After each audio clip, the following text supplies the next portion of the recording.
하나님의 은혜가 이 시간에도 여러분들 가운데 함께 하시기를 간절히 축원합니다. 참 잘 오셨습니다. 주님 다시 살아나셨습니다. 오늘은 교회 이력으로 가장 중요한 부활절기를 지킵니다. 주님 다시 살아나셨기에 우리는 이 부활절 흰색으로 흰 옷 입고 주님 앞에 나와 예배를 합니다. 온 세계가 이 부활의 주일을 기뻐하며 다 환영을 하죠. 여러분 삶 가운데서도 이 다시 살아나신 새 생명의 기쁨, 이 부활의 기쁨이 충만할 수 있기를 간절히 축원합니다. 우리가 살아가는 이 시대는 다양한 세대들이 공존하면서 살아갑니다. 보통 한 세대를 100년으로 두고 있습니다. 그런데 이 100년의 이 한 세대 안에 다양한 사람들이 섞여서 공존하고 있다는 거예요. 다름도 있고 차이 있고 이렇게 세대 간에서 많은 다름의 세대 간에 약간의 갈등도 있고 그렇죠. 1950년부터 64년생까지는 베이비 부모 세대라고 합니다. 그리고 65년부터는 79년생 세대까지는 X세대, 80년부터 94년도까지는 우리가 Y세대라고 합니다. 95년부터 지금까지는 이제 Z세대라고 하죠.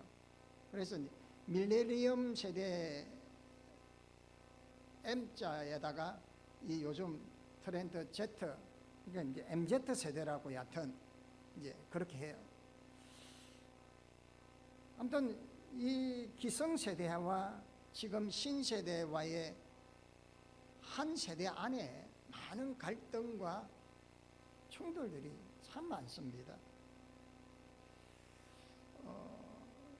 2021년도 7월 우리 대한민국 정부에서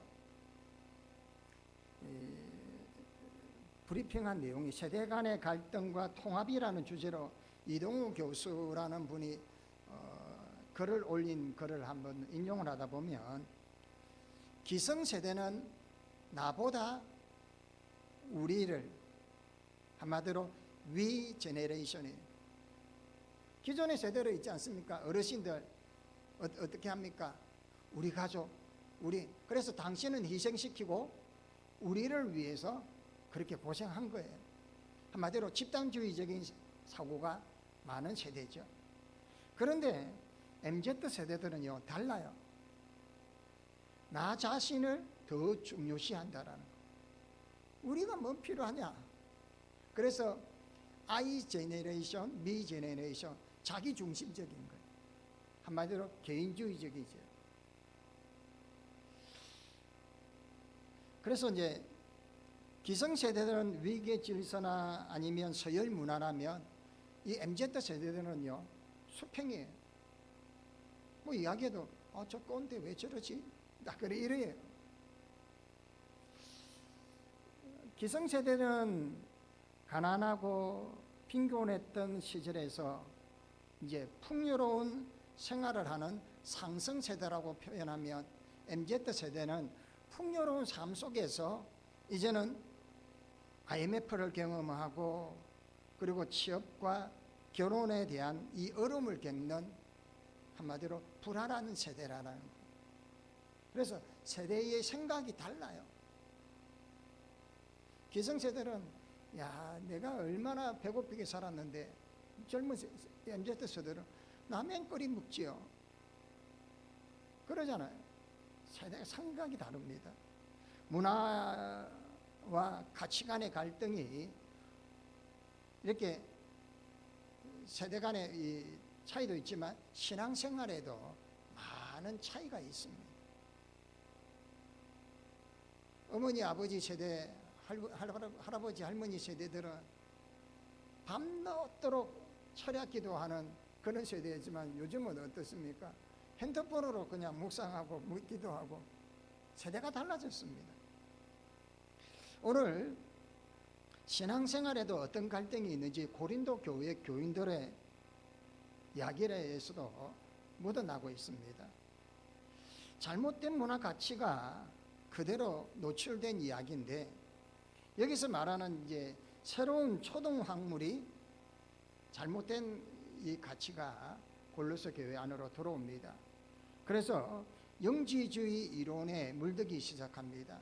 이 영지주의 이론이 뭐냐면 한마디로 금욕주의적이고 영지주의 이론이 들어왔는데, 이 영지주의는 영과 육을 철저하게 분리시키는 거예요. 한마디로 영은 거룩한 것이고 육은 악한 것이다 라고 규정을 해버려요. 그래서 인간의 모든 것은 육의 더러운 생각과 정욕에서 시작된다라고 이야기를 하는 거예요. 그래서 어떻게 해요? 철저하게 육신을 괴롭혀야 되는 거예요. 육체를 괴롭혀야 돼요. 그래서 사도 바울은 이런 가르침에 대해서 잘못된 가르침이라고, 초보적인 가르침이라고 지적을 하는 거예요. 베드로후서 2장 22절에 말씀에 따르면 개가 토한 것을 다시 먹는 것 같고 돼지가 씻었다가 다시 더러운 구덩이에 들어가는 것, 다시 눕는 것과 같다라고, 그냥 규례와 어떤 틀에 복종하는 것이 이런 잘못된 거라는 거예요. 억압한다고 누른다고 되는 것이 아니라는 거예요. 당시에 상당히 심각한 문제들이 있었죠. 이런 육신을 누르고 압제하면 이게 영성의 삶을 살 수 있다고 했지만 그렇지 않습니다. 과거에 더 캐톨릭이지만 수도원을 한번 보십시오. 수도는 겉으로 볼 때는 아주 거룩해 보이지만 안으로는 엄청나게 부패하고, 수녀원과 수도원 사이에 깊은 터널이 있고 거기 가운데에 엄청난 사사나의 유골들이 많이 발견한 이야기들은 여러분 이미 들어서 아실 겁니다. 육신을 억제하면 될 것 같지만 이것으로 되어지는 것이 아니라는 거예요. 그래서 이런 문제들, 이런 갈등들, 성경에서 나타나는 문제뿐만이 아니라는 거예요. 우리의 삶의 자리에서도 많이 두드러지더라는 거예요. 얼마 전에 한 집사님의 이야기예요. 신천지의 가르침에 유혹을 받았어요. 이 집사님은 늘 고민이 창세기 1장, 2장의 내용, 2장, 3장의 내용이에요. 창조에 대한 이야기예요. 이게 참 고민이에요. 근데 신천지의 한 사람이 이런 질문을 같이 던지니까 너도 그런 생각이야 하면서 같이 공부도 하고 배우고 그러는데 거기에 완전히 홀랑 빠져버린 거예요. 또한 최근에는 어떤 이야기들이 있습니까? 넷플릭스의 다큐멘터리에 나오는 나는 신이다, JMS 성폭력 사건, 그걸 얼마 전에도 뉴스가 나왔죠. 어떤 어머니와 딸이 또 이 JMS가 출소했는데 성상납한 이야기, 상상을 초월하는 이런 거짓 가르침과 교훈들, 이런 것들이 세상의 사람들, 우리들을 현혹하고 유혹한다라는 거예요.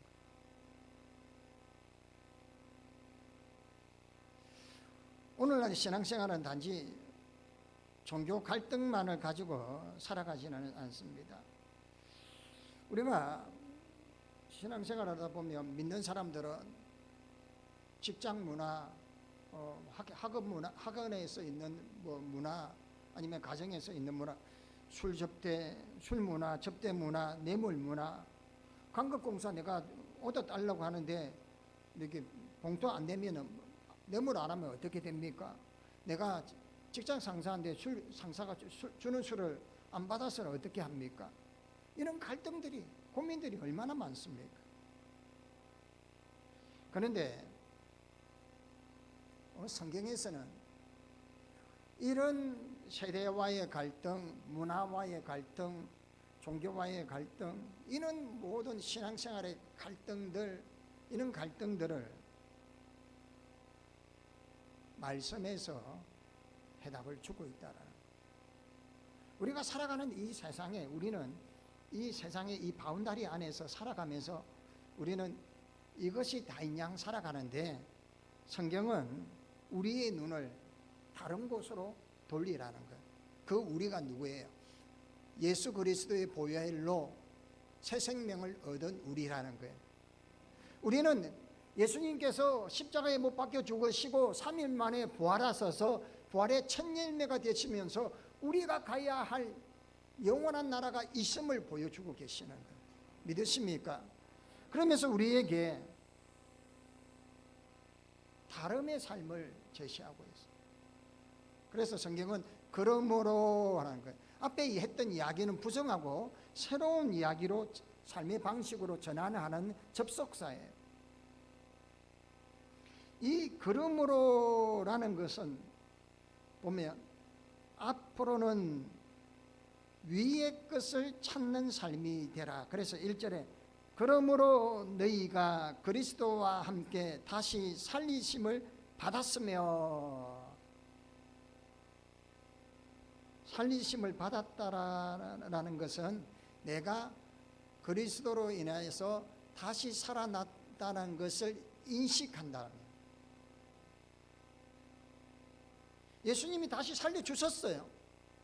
그런데 우리는 살림을 받았는데 살아났는지 안 났는지 몰라서 이게 헷갈리는 참 안타까운 거예요. 내가 다시 살아남의 기쁨을 인식하고 살아나는 그 삶은 다름의 삶이에요. 믿으십니까? 지금까지는 애고제고 고통 가운데 있고 탄식하는 삶이었다라면, 다시 살아남을 받았다라면, 그것을 인식하고 살아가면 없든지 부족하든지 그거 상관없다는 거예요. 새로운 피조물로 거듭났다는 걸 인식하는 자는 어떤 자냐면 땅의 것을 추구하지 아니하고 위의 것을 추구하는 삶이다라는 거예요. 믿으십니까?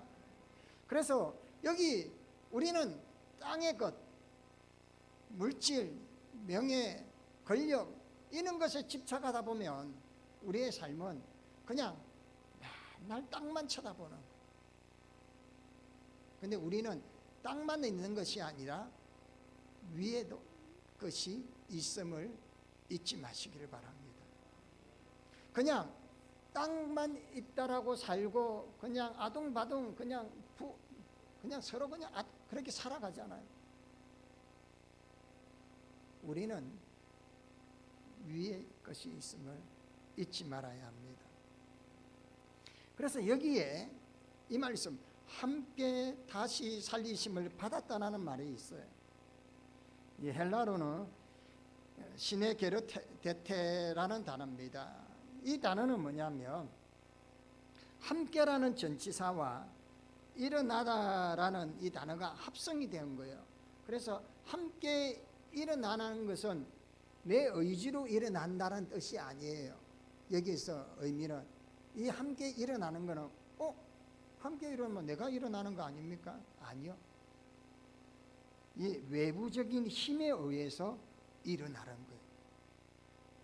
우리가 삶의 자리에서 지치고 고통 가운데 있어서 주저앉을 때 이 함께 일어남의 역사를 경험해야 하는데, 이 함께 일어남은 뭐냐면 성령의 도우심으로, 부활하신 주님의 그 놀라우신 능력으로 일어나는 거예요. 그러니까 내 힘으로 일어날 수가 없어요. 그래서 내 힘으로 일어나지 못하기 때문에 주저앉아 있는 우리의 이 모습이 결코 내 잘못이 아닌 거예요. 하나님이 도와주셔야 내가 일어날 수 있는 거예요. 믿으시기 바랍니다. 그래서 우리는 이 말씀을 잊지 말아야 될 것이, 나병 환자가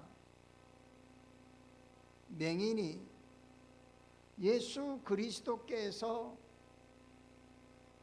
함께 하심으로 일어남을 경험하게 되고 눈이 열려짐을 경험하게 되고 나병이 깨끗함을 경험하게 됐더라는 거예요. 예수 그리스도의 은혜가 나와 함께 할 때에, 그분이 나와 함께하는 역사가 일어날 때에 우리는 일어날 수가 있다는 거예요. 그렇기 때문에 우리는 기억해야 됩니다. 베드로의 장모의 열병도요, 예수님께서 그 열병을 치료해 주실 때 동일한 단어가 사용이 되었어요. 스스로 일어난 것이 아니에요. 열병에서 함께 하심으로 주의 능력으로 일어난 줄 믿습니다. 우리의 삶의 모든 문제도 마찬가지예요. 자녀에 염려되는 문제들, 내 삶의 모든 문제들, 내 육신의 문제들, 내가 어찌할 수 없습니다. 좋은 비타민 먹습니까? 아니면 녹용을 드십니까? 산삼을 어디서 구해서 잡수십니까? 그것이 우리를 일어나게 할 수는 없다라는 거예요. 약간의 도움은 되겠죠. 우리를 일어나게 하실 분은 오로지 주의 능력인 줄 믿으시길 바랍니다.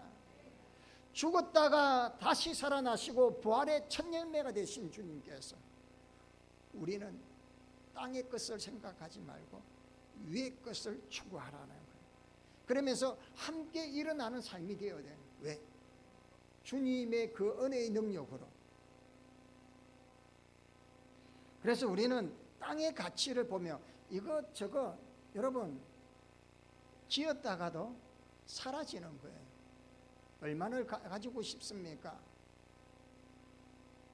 가져갈 수 있던가요? 이제는 이 땅의 것 사라지고 없어지고 하는 것에 집착하지 마십시오. 제가 그거 오래 간다면 앞트임 옆트임 했겠죠. 얼마 못 가니까 돈 굳이 안 들이는 거예요.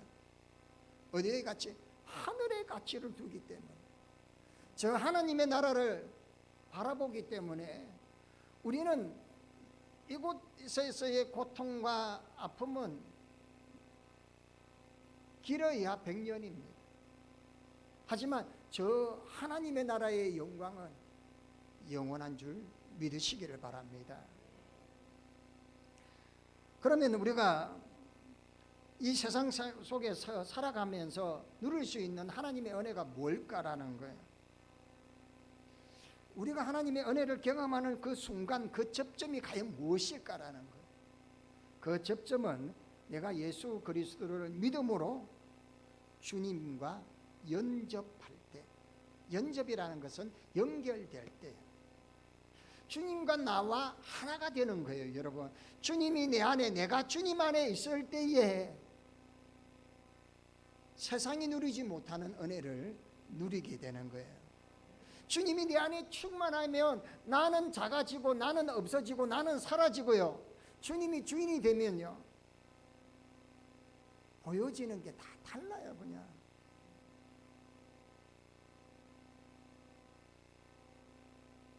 이게 바로 그리스도와 나와 하나가 되는, 합일되는 거예요. 그래서 인간이 경험해보지 못하는 이 초월적인 경험, 주님과 하나 되는 거예요. 그래, 우리의 신앙의 삶에 주님이 네 안에 들어오실 수 있도록 나의 이기심과 욕심과 나의 주장과 나의 생각을 비워두는 거예요. 너무 꽉 들어차 있는 거예요. 높은 자리에도 올라가야 되고 명함도 내야 되고 도장도 하나 더 파야 될 것 같고, 그냥 그러면서 사람들 앞에서 내가 누구니 하라고 해야 될 것 같은 내 이기심과 자존감, 자만심들이 꽉 들어차 버린 거예요. 주님이 어디 들어가겠어요? 다 내려놓을 수 있기를 바랍니다. 부활하신 주님께서 여러분 가운데 충만하게 임하셔서 은혜가 흘러넘치고 예수 그리스도의 능력이 흘러넘치고 생명의 부활의 능력이 여러분들이 말하는 말에, 여러분들이 만지는 그 손에, 여러분이 가는 그 발걸음 위에 생명의 역사가 일어나기를 바랍니다. 그래서 이게 흘러넘쳐야 돼요. 그리스도가 내 안에서 흘러넘치는 역사가 있기를 바랍니다. 이게 바로 하늘의 것을 추구하는 거예요. 이게 예수 그리스도와 연접하는,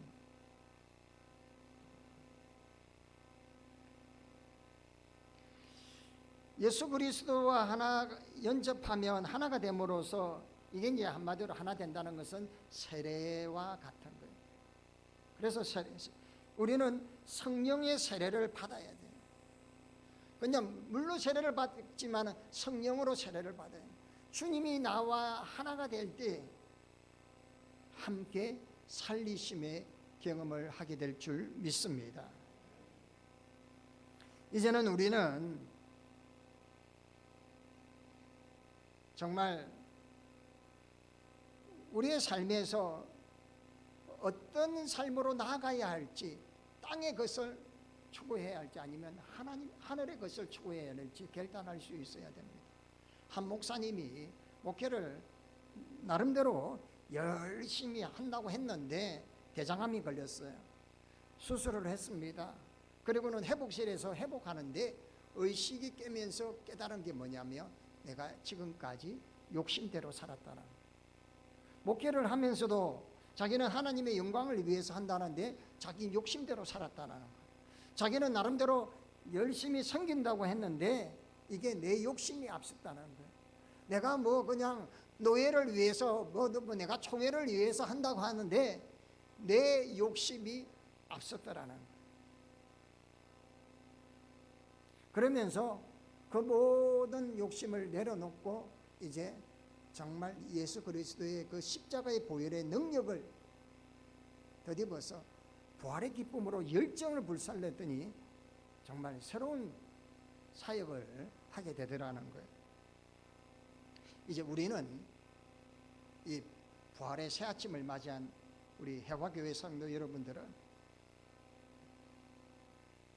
그 다시 살리심을 경험하고 있다면 땅의 것을 추구하는 것이 아니라 저 하늘의 것을 추구할 수 있기를 바랍니다. 세대와의 갈등들이 많습니다. 고민들이 많습니다. 하지만 우리는 부활하신 예수님의 이 부활하심을 경험한 자로서 부활의 정인의 삶이 어떤 삶입니까? 땅의 것을 추구하는 것이 아니라 하늘의 것을 추구하는 삶입니다. 그러면서 예수 그리스도의 문화, 예수 그리스도의 이 문화를 내 삶의 자리에 더 많이 만들어 가실 수 있기를 바랍니다. 그 문화가 뭡니까? 나의 것을 내려놓는 거예요. 버리는 거예요. 포기하는 거예요. 그냥 아웅다웅 그냥 많이 가지려고 하지 마십시오. 많이 높이려고 하지 마십시오. 내 매감 내려고 하지 마십시오. 그거 대단한 거라고요. 하나님 영광을 위하여 이 거룩한 문화를 만들어 가실 수 있기를 바랍니다. 이제는 정말 주님께서 우리에게 새 생명을 주신 이 기쁨을 온 세상에 전하며 저 하늘의 것을 추구하며 주님 주신 이 은혜를 마음껏 흘러넘치며 살아가는 부활의 정인의 삶으로 살아가시는 저와 여러분 되시기를 주의 이름으로 간절히 축원합니다. 부활하신 주님을 찬양합니다. 하나님 항상 새로운 생명으로 나타나 부활의 선물로 주시는 분이심을 믿습니다. 과거 야곱의 가족을 출애굽시키시고 부활의 은혜를 경험하게 하였습니다. 바벨론 포로에서 해방시키시며 부활의 기쁨을 경험하게 하였습니다. 뿐만 아니라 예수 그리스도 십자가에 통해 죽으시고 우리의 죽음의 근세를 이기시고 다시 부활하신 그 은혜를 우리에게 보여주셨으니 감사를 드립니다. 이 부활의 은혜가 우리 안에 충만케 하여 주옵소서. 부활을 경험하고 부활에 참여하는 삶이 되게 하여 주시고 하늘의 것을 추구하며 하늘의 문화를, 예수 그리스도의 문화를 몸소 실천하는 삶, 하나님께 영광을 돌리는 삶, 예수 그리스도의 정인의 삶으로 나아가게 하여 주시옵소서. 예수님의 이름으로 기도하옵나이다. 아멘.